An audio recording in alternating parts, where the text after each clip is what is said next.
Here to class up the joint and continue his pro bono work for our show is Bob Costas. Bob, we're so grateful to visit with you once again to talk about yet another piece of work on ESPN, the Long Gone Summer. And as it happened in real time, it provided real joy. But as we view it now, as you, Bob, remember it now, how do you look back on it?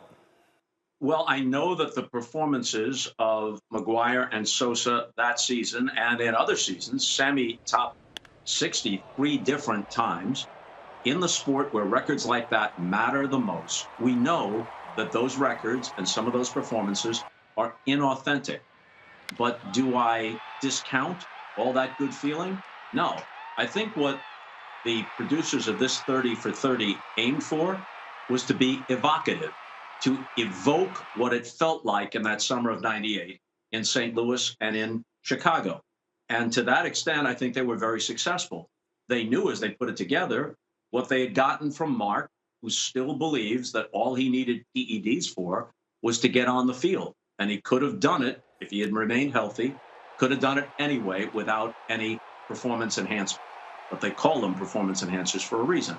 And Sammy says he's a happy guy. He has no regrets. His conscience isn't burdened. In effect, that's what he says. And that he and Mark helped baseball and helped contribute to a lot of people's joy. And I think both those things are true.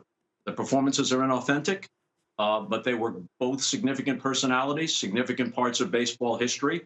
And I don't feel any misgivings about looking back on it and saying, especially living in St. Louis then, that I enjoyed it too, even though I had some skepticism about it. I still enjoyed it.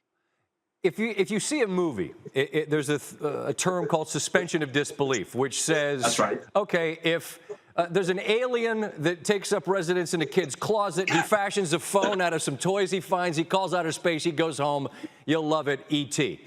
Now, I don't recall, Bob, requiring suspension of disbelief at the moment to enjoy it at face value. I just remember enjoying this joyride, and it made us feel. Do you remember then, Bob, feeling maybe a jaundiced eye being turned towards what was happening? I have to be honest here. I didn't suspend disbelief. I suspended criticism for the most part. I had hinted that there was something in the water supply, so to speak, in baseball. But we were in no position, none of us, to accuse individuals. Mark McGwire is a good guy. I've always liked him since the time he broke in with the Oakland A's. And I believe had he been healthy, he would have been a Hall of Famer in the Harmon Killebrew mold. But he could not have hit 70 home runs. He could not have hit a home run once every 7 times at bat. Right. Sammy Sosa could not have hit more than 60 home runs 3 times without steroids. Just not possible. But living in St. Louis especially, who would want to puncture the balloon by speculating about stuff that you didn't have the particulars on of that great feeling during that summer? I certainly didn't want to, and I didn't have the goods to do it anyway. And even, Bob, had you had even a proverbial smoking gun, and maybe I shouldn't speak for you specifically, but I just say for me, like, I don't care what you took or what you're on. Given the stakes and given the weight that McGwire's carrying with him, to step on that field that weekend against Montreal and hit 2 on Saturday and 2 on Sunday, I mean, I feel like whatever asterisk you'd attribute to that, you'd have to also measure it with equal weight of awe at the ability to do it, right? Absolutely. Look, he hit 49 home runs clean as a rookie. Okay. He would have been a home run champion, no doubt about it. And he worked very hard. His knowledge of the strike zone, everything that goes into that, you can't diminish that. Plus, think of what happened the weekend that he passed Maris. They happened by fate to be playing the Cubs in St. Louis. When McGwire passes Maris, he goes up into the stands and embraces the Maris family. Right. The groundskeeper kid who recovers the home run ball doesn't sell it for $1 million or whatever. He brings it out onto the field in a post-game ceremony and says, "Mr. McGwire, I think I have something that belongs to you." There was a lot to feel good about in the way Sosa and McGwire comported themselves. Baseball wants to come back and fans want to embrace it again. I was good with all of that. But if you ask me, do I think that there's something out of whack here? Sure. Yeah, I said it then. In general ways, I said it then. It is interesting that this documentary chronicles the feel-good after what happened in '94, and And now here, all these years later, Bob, we find ourselves at a place where baseball has squandered its opportunity to be back on the field first. And I look forward to watching you work for MLB Network and not coming on and gracing us with your presence. But I just wonder what you make of the state of affairs as these two sides just can't figure it out. Yet again, it's classic forest for the trees stuff.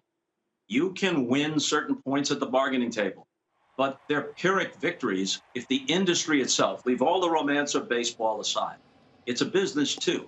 And if the business itself takes a hit, then everybody takes a hit.